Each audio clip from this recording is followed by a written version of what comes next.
Good morning, everybody. Good, it's working. Good morning. Happy Thursday. Happy Thursday. Okay, let's see who's here. Anita, good morning. Good to see you. Oh, thank you. Good morning, Cynthia. Good to see you too. Mom, there you are. You have a happy heart in Granby. Yesterday was an exciting day, an emotional and exciting day. It was a lot of fun. I love history in the making. Sheila, hello in Benton City. I am having a pretty good day today. I hope you are too. I have to say I'm so sorry about Zoom yesterday. Heather said that she was having a lot of technical problems too with everything yesterday, but I feel like it's just me, to be honest.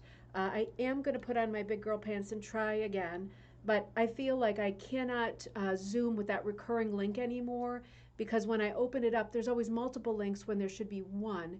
And I had one person on the call with me yesterday. We chatted for a while, and I thought, oh, that's curious. No one else is coming on. But I thought, inauguration day, it's a big day. It's like a lot happening on TV. And then it turned out a bunch of people were waiting and they just were not showing up in the chat thing to come in, and I tried like 8 times, and then I started crying and getting crazy and losing my mind. So then I was in not really good shape to try anymore, but I am going to look into it. I canceled all of the existing Zoom dates, so throw out whatever you've got, and I'm going to start from scratch and just issue a new Zoom call every week, which is a bit more work, but it doesn't matter. At least I know what I'm going to, and I can avoid that layer of insanity. So sorry about that. We'll catch up very soon, I hope. Martha, good to see you. I'm sorry, Martha. It would have been nice to see you yesterday. Catherine, good to see you in Arizona. How are you?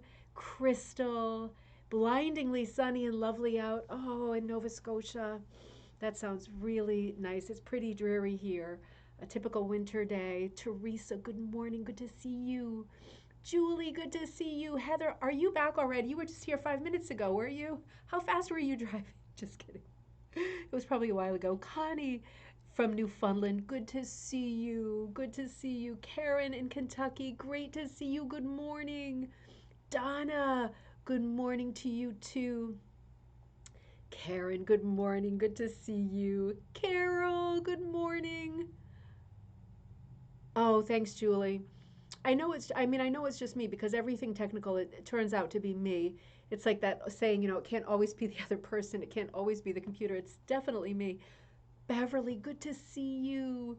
I love seeing you. You're always commenting on the page, and I appreciate everybody who comments on our Facebook page, Rug Cooking and Punch Needle Club. Everybody always says such positive things to each other and acknowledges people putting their work up. And there's always a lot of beginner work on, and it's so nice. It's such a nice vibe on that page of supporting each other. I love to see that, and I really appreciate it because I can't be on as often as I used to. Busy with other stuff. Linda, good to see you. I know you were watching yesterday. April, good morning. Good to see you. Linda B. Oh, thank you. I was definitely stressed out.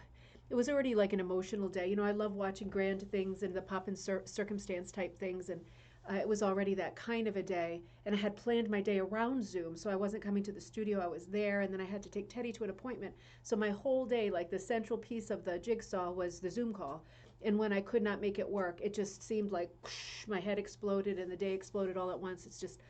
It didn't, but sometimes things go out of proportion in your head when you're as crazy as I am. I had trouble reining it back in, but I know I'll figure it out. I know I will. Cindy, good morning in Illinois, Northern Illinois. Good to see you. Lots of buddies on. Linda H. in Massachusetts, how are you? Good morning. Amber, good morning. Good to see you. So, all right, let's see. First order of business, the bingo cards are up. I put a link to it in the description for this video. Oh, good, you're chatting. I put a link to it in this video. So if you want to play, if you are new to the thread, once a month we play rug cooking bingo, and it has a different theme each month. And again, this month's theme, last month's theme, the holiday song theme, that was Brenda's idea. Um, and this is Brenda's idea too. She's so good with ideas. She's like this. As soon as you throw something out, she runs with it. The alphabet theme for tomorrow night, because remember we did last Friday or the Friday before, the theme was alphabet. We did Patty Yoder, and we did a few alphabets, Nancy Thomas, and we talked about how that related to rug hooking. And Brenda said, well, why not do a whole bingo game revolving around the alphabet, which is what I did, uppercase and lowercase, because we need over 50 subjects to fill the cards properly. So people have been sending me, yeah, I saw you got the cards, Mom. People have been sending me their glorious rugs, and everything that I've been sent, I have used in the bingo cards, every single one. The bingo cards are done, so I can't take anything else from this point on. I finished them last night. They're up, they're for sale. If you buy one, you'll have it mailed to you at some point today. And if you haven't played before, the idea is that you print out however many bingo cards you bought. You can buy as many as you want as long as you feel you can manage them, and you won't get repeats, right? If you buy, I think there's 12 different cards. So if you buy 12, you would get 12 different ones, right? I don't know what the odds are like for that. I'm not going to tell you the odds. And I don't know yet because all the sales are not in. But we will pool whoever wins, whatever card or cards win at the same time simultaneously. We will figure out how many winners there were, divide that money. We can't give out cash, of course, big trouble, but you will get a gift certificate to the Ribbon Candy Hooking Store to shop for supplies or for kits or for whatever. You got your bingo card, Cynthia. Oh, good. And I have to say with those bingo cards, I noticed that I did it, and I just wanted to say that I am not, I hope that I'm not an insensitive person. There is I for Indian on there, and I feel that I need to address it because, of course, we say Native American nowadays, but it was just using the typical old school spelling alphabet. That was what came up for I, and it was very easy to use. So I hope that that was not offensive. It's a beautiful hooked rug that I've got into the capital I space. So that'll be tomorrow night, 7 p.m. Eastern Standard Time. That will run at least an hour, probably more. So make sure you get your bingo cards and make sure you have them printed for tomorrow. And I'll remind you about the rules and all that tomorrow, but you will need them printed for tomorrow to play along, just so you know if you won or not. If it turns out that you bought bingo cards and you cannot participate, I will know who bought which cards because I can see that in the shop. And I will know if you won. So if you won and you couldn't be there because something comes up tomorrow night at the last minute, and for example, card number 7 wins and you bought card number 7, you will certainly hear from me that you bought card number 7 and I owe you this much. So this is your sort of code to go into the store and shop. It'll be a discount, however much money you end up winning. That might have been better, Jennifer. That might have been more sensitive. They're done now and sent, unfortunately. So, again, I hope that that was not offensive. I was using an old time sort of alphabet, thinking about school days for myself. And of course, a lot has changed in the last 40 something years. But indigenous is a better word than Indian, I guess. But everything else, I think, is pretty stable on those cards, pretty good. You sent me some beautiful rugs. So, I used all of them. I loved all of them, and I appreciate it. I love it when you send me things for bingo nights because it becomes a group effort. It becomes partly me hosting and partly your pieces in the whole mix. And I love it when it's a mashup like that. I feel like it's a real joint project. So those are out, those are for sale, and that is tomorrow night. So maybe get on it if you're going to play some bingo. Now, I also want to let you know that you guys you're so much better than me. I just immediately went to Indian. That's just the way that I think, I guess. You can't get the old Catholic schoolgirl out of somebody, an old dog, without new tricks. But listen, today, remember it was National Popcorn Day on Tuesday? Today is National Squirrel Day. And this is a bit of a better subject in terms of rug hooking than popcorn. Although I'm sure there is such a thing as a great popcorn quilt, and I would love to come up with one of those. One of my designs actually does have scarecrows and like a garland of popcorn. I forgot about that. But for today, being National Squirrel Day, I was thinking about how cute those little guys are, and I'm not going to eat any of those the way I was eating popcorn in the last show. But the black squirrel has returned to my mom's backyard, right? That little thing. We have not seen a black squirrel out there forever. And there's only one little black squirrel out there. I think it's like hereditary, the hair color. But I absolutely love to see that little thing because it's smaller than the other squirrels and it looks like a little tiny cat. And it always is by itself, which is kind of sad. I'm hoping it's not the subject of bullying from the other squirrels because he's quite a bit smaller. I don't know if that's a thing. But anyway, they are so cute and sweet. And I wanted to celebrate squirrels today. Today only, I put up on the website, ribboncandyhooking.com, a free pattern for you to download. Today only on National Squirrel Day. If you saw that video I did the other day with the yarn, I drew this pattern that I adapted from Oh, Karen, that's so nice. You have the little baby squirrels. They are so cute. They're the cutest little things. And what does Beverly say? Oh, everybody loves to feed the squirrels, right? It's so nice to see them come and sit there. So I have this Scatter Joy pattern that's always available as a sweater kit that I brought out last fall, but I adapted this pattern from it, and this is called the Battle of the Nut. I hope you can see it. I drew it out properly this morning. It's sort of a fracture type drawing. You'll see it on Ribbon Candy Hooking. The link is in the description to this video. The Battle of the Nut. It shows two sort of folk art squirrels. It's got the opportunity for a hit or miss border right around the edge, a few leaves, a squirrel between them that they're fighting over. You can see their little faces are locked in battle. You don't have to do the angry eyebrow, obviously, if you don't want to. And the whole border is there. So I just traced this out, and this is online this morning. So the Battle of the Nut is free today for National Squirrel Day. And you can download it today only, unless you are a Patreon member, and then you can download it for free any day. One of the perks of being a Patreon member. So go and get that now. That's there. The link is in this video. The link will also be, as soon as I'm done this video, on the Facebook group, and it's already up on Ribbon Candy Hooking. So you can definitely go for that. So you download it and print it. Yep, so you download it. You can print it now or later, but once it's downloaded, it's downloaded. And it's on your computer. And if today's not the day for you to deal with it and print it, you download it today so it's yours and you have it. So if you think to do that, that'll be great. You love the expression on the eyebrows. Oh no, Julie. Well, I've heard of that, and I've heard they can be very tasty. Yeah, it's not a super typical thing here, but I know it happens. I know it happens, and people really enjoy them. And I guess why not, right?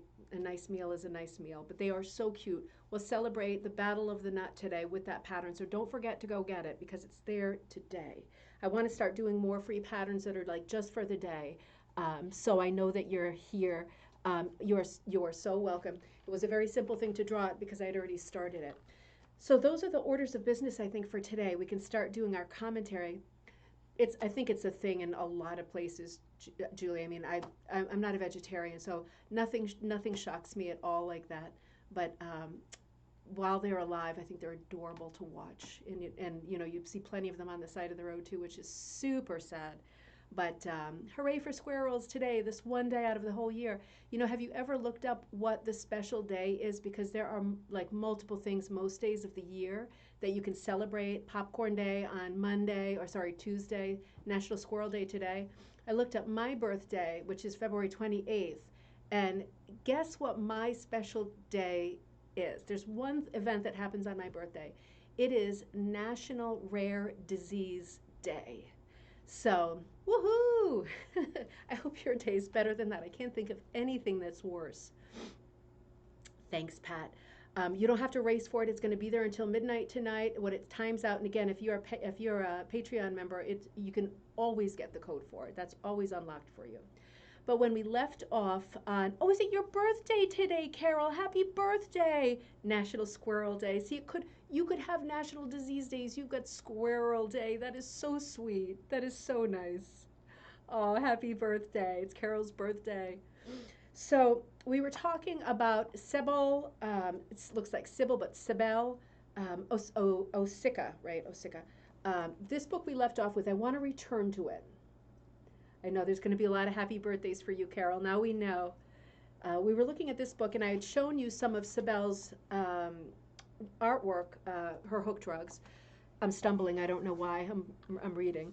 But we looked at some of her things last week, and I want to look at some of the ideas in this book. And I have to say, when I looked up this book the night before I started the commentary, so Monday night, the only one that was online was on Amazon for like something crazy, like 900 and something. But after I did the feed, my mother sent me something from either ABooks, ABE, or Amazon that had two copies that were like in the 30s or 40s, right, Mom? So I'm just making the point, from one day to the next, books pop up. So you never pay the crazy amounts. You just wait, you sit and wait. Cool your heels for a little while and wait for something to pop up that is sometimes much more expensive. $40 for a lot of books is still a lot. But if you're really interested in this one, there are some copies that are now way under $900. So I want to look at this a little bit because it's not there's not a million copies out there, and it's hard to find, so you might not immediately find it.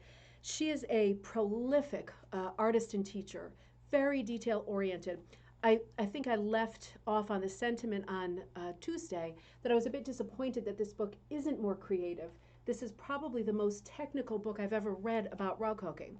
So for people who love the technical aspect and say, okay, I know a little bit about that, tell me a lot more about that, so that it's very vivid and clear to me how I can do that too, then this is going to be a great book for you.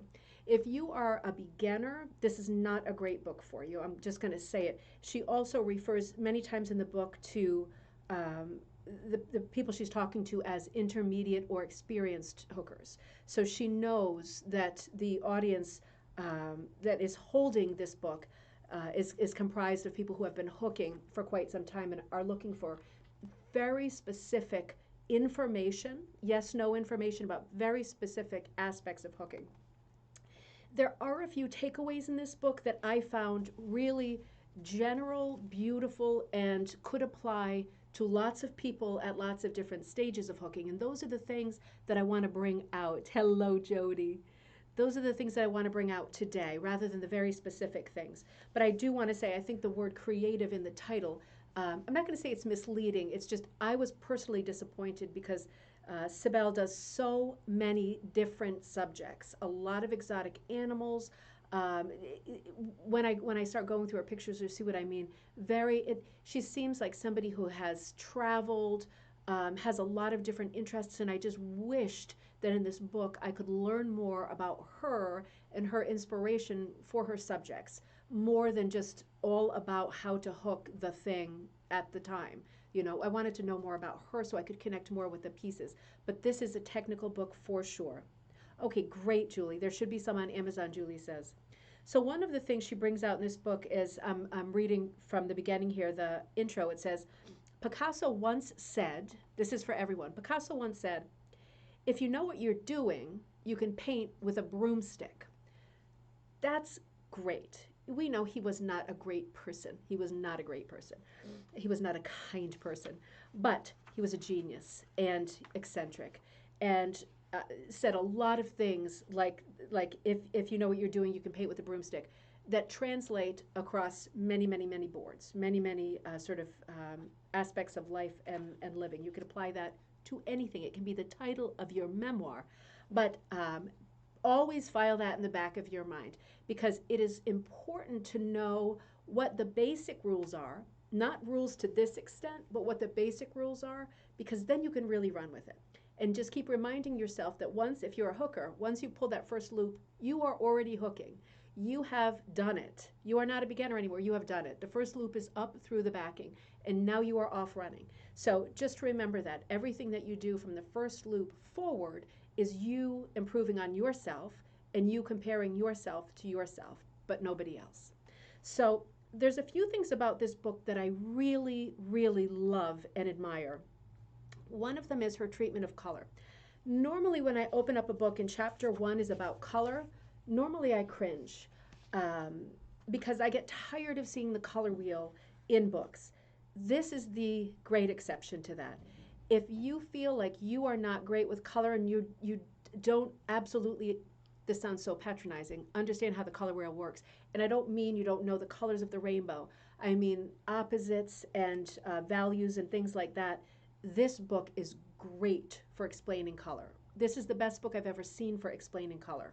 So very, very technical. She looks at the color wheel, and then she breaks down the color wheel into primary colors, secondary colors, monochromatic colors, meaning all one color, meaning ombre. So if you've got something dark, dark, dark maroon or burgundy, and it goes all the way out through light pink into like barely baby, baby pink to white, that's all of the colors that I just mentioned and the 1,000 in between.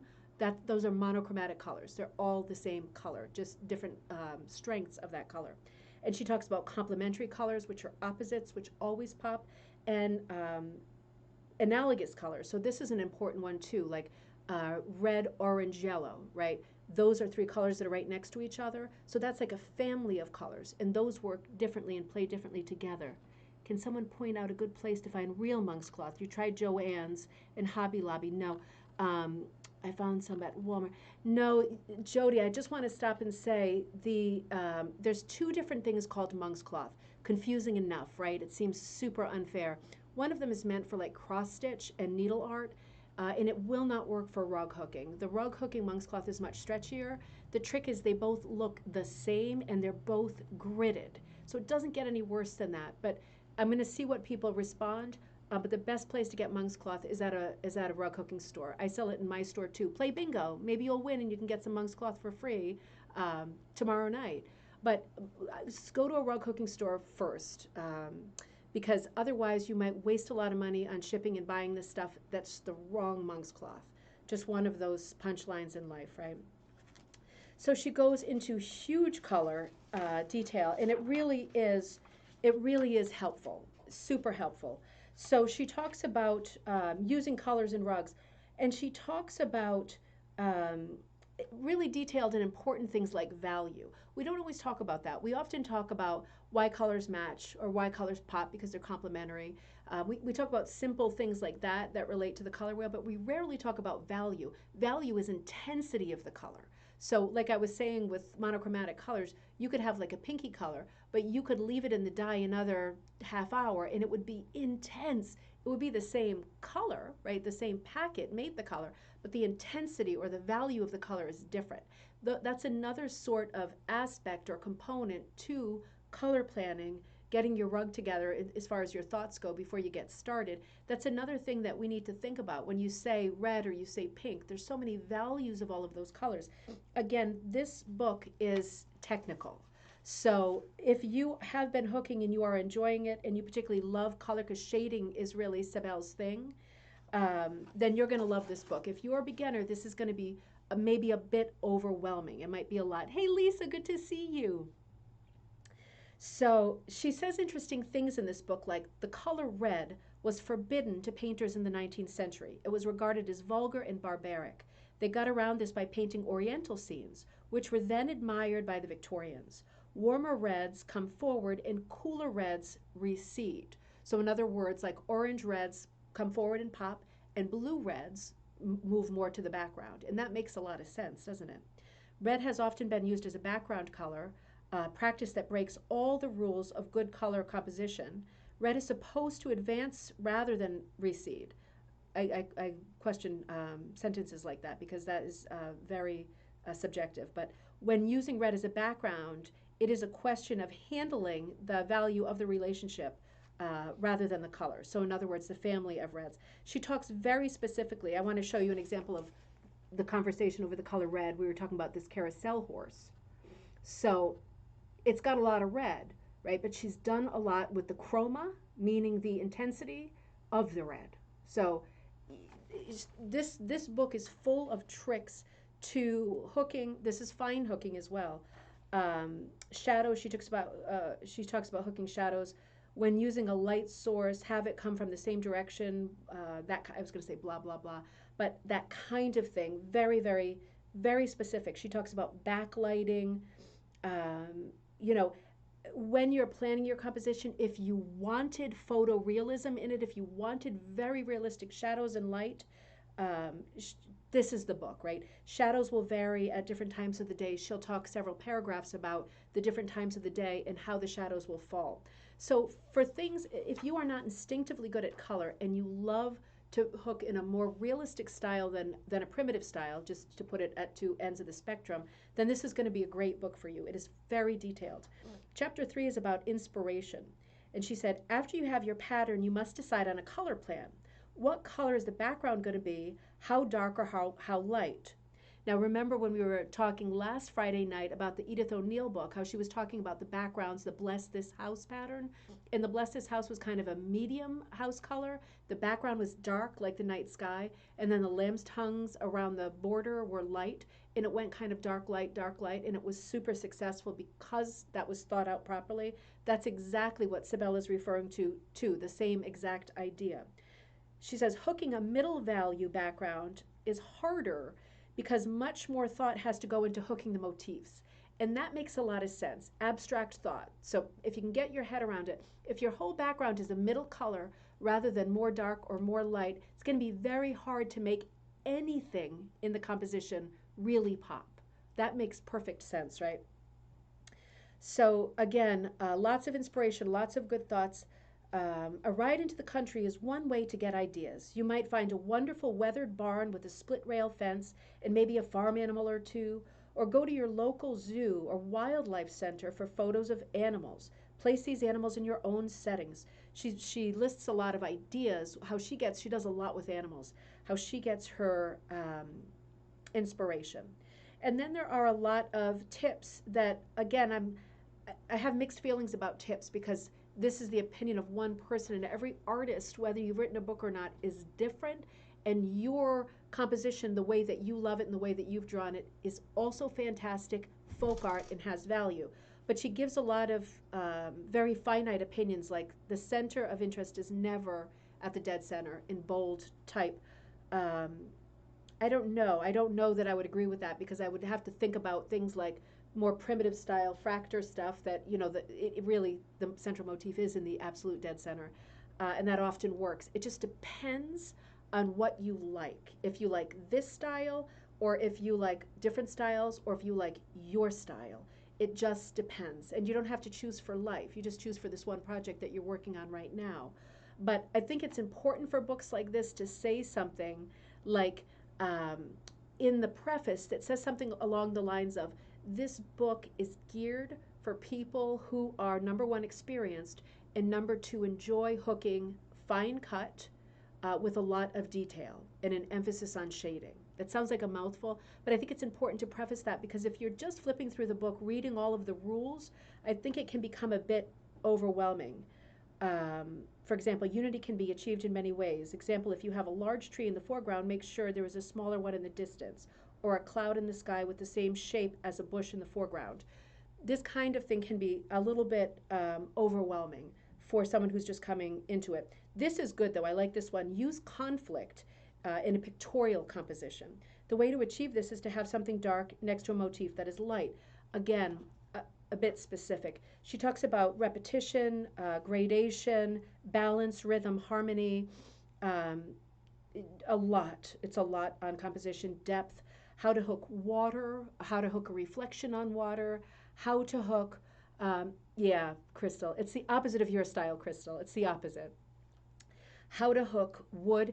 Again, this is very, very fine. This is the very realistic type of hooking that is coveted and admired. But this is advanced.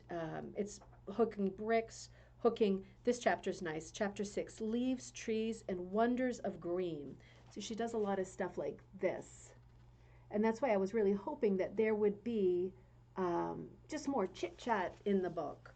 I missed that. I was longing for that. But she talks about the beech tree having silvery gray bark and the cedar of Lebanon tree being a very dignified evergreen, and holly always being associated with Christmas and reminding you that the leaves are dark and shiny. There's lots of really helpful things. Apparently, she did a workshop called Wonders of Green, and she talks a bit, she lists the different greens and gives you an idea of what they should look like.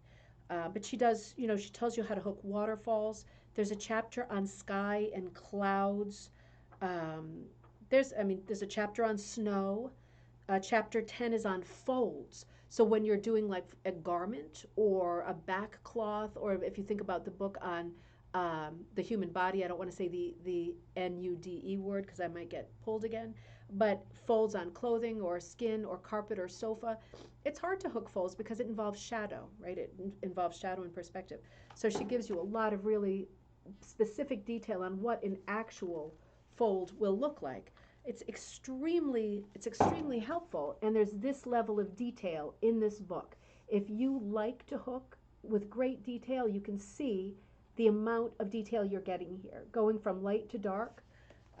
And she's giving very specific examples. So no matter what you're hooking, even glass, there's a chapter on glass, you're going to find it here, and you're going to find it helpful. But if you are a primitive hooker or a beginner, this is going to be a bit overwhelming. Chapter 11 is on finishing. Again, a lot of information, very, very helpful. Um, And chapter 12 is a summary of fine shading. She does such cool things. Look at this mask thing she's got here. Isn't that neat? And then next to it, this beautifully shaded bunch of leaves. It really is beautiful. Really beautiful. So it's a colorful book. There's a lot of information. And then the last chapter says, chapter 13, why do I hook? I am being creative and an artist. I'm trying my best to have the most wool of anyone. I think that is the reason some people hook. I want to meet even more people and acquire friendships I never thought possible. Because I love no other craft, art more than hooking. Because I want to let everyone else do the cooking and cleaning while I relax and hook. And she says, finally, just because I can. So she gives kind of a funny list of why people hook. She says, no matter what the reasons, no matter what stage of expertise you are in, you hook because you love it. It is this love of hooking that will propel you along the path of new ideas, new techniques, and inspiration. And she talks at the end about cutting fabric and tools. She makes some really good points, like never fold your patterns, like particularly your old burlaps. You always want to roll those. You don't fold them. If you remember the one I got at the flea market a month or two ago, it was completely rotted along the fold line, which is a bummer. I'm going to log off in just a minute. I just want to finish this. And never flap your rug like a flag to clean it, particularly an old rug. Don't be flapping it like this because it's just too much stress on the rug. You want to sort of sweep it carefully, vacuum it possibly, but if you're out there flapping it like this, that's a lot of weight snapping on what could be a really old burlap backing in the center. So she gives some really good tips on what to do. Avoid using too many strong colors. Small areas of intensity are better. A lot of it is subjective, right? Because there's half of the things that are in this book. I break the rules on. I break these rules on purpose because I like something else better. So this is a great, very knowledgeable writer, very well trained, prolific, great teacher, very free and forthcoming with advice. If you love realistic hooking and you want to know more about details and your folds don't come out perfect and your sky and your clouds and your waterfalls not the way you want them, this is going to be the book that you need. If that kind of thing drives you crazy, I can't get this quite right, the way the wood looks on the tree, this is the book for you. Definitely, definitely. Tons and tons of detailed. So I hope that that's helpful. I'm on my way to a yarn store this afternoon. I'm going to be doing a little tour with her, the yarn barn in right outside New Haven, and we're going to look at some yarns that are great for punching and hooking. So that should be a fun thing. I know a lot of you like to see trips in stores because we're all a bit penned up right now. So I'm going to do that this afternoon, and I do want to fill you in on my trip the other day with Liz to the Hillstead Museum in Farmington, because there's a lot to be said about that. We looked at 4 gorgeous rugs, and there's a big, huge to be continued about that. I'll post some pictures today or tomorrow as soon as I have time. And let me know if you are in the area of Farmington, Connecticut, which is between Hartford and Springfield, Mass. And you might want to come to Hookins in the future. Liz is working something out with Melanie there, who we met with. She had a beautiful room where we could hook. It was the old kitchen, and it's been transformed into something of a parlor. This beautiful, old, elegant house filled with important art. It's a lovely atmosphere and a gorgeous place to sit and hook. So if you think you're anywhere near local and you might want to come and join just for hook-ins at some point in the future, please let me know. I'm going to post that in the Facebook group too. So we want to plan some stuff for the not too distant future. So that's another thought. In the meantime, thumbs up, please. Oh, in art school we were taught to learn the rules and then break them. Exactly, Crystal. Exactly. You pick the ones that you want and then you get rid of the others. And once in a while you read the old book and you're reminded of what the other rules are, and maybe because you're older and you've done 100 things in between, those rules that you didn't like the first time or the second time, maybe you like them the third time and you try them the third time. This is very detailed for the first time, very detailed. But if you're already hooking and you're not getting the perfection you want, then this is the right book for you. So yes, yep. You're going to come with me, Pat. We're going to go to the yarn store together. You're going to come with me, and she can ship anything you want. So she's really well priced too. I'm going to go meet with Brittany. So I'll post that later today. I posted a video this morning for true beginners about cutting strips without a cutter. I will see you all tomorrow for cocktail time. The theme Alphabet Bingo, rug hooking Alphabet Bingo. Make sure you get your cards so we have a nice big pot to split and see who the winners are. It will be wonderful and suspenseful. In the meantime, have a great afternoon, have a great day tomorrow, and I will see you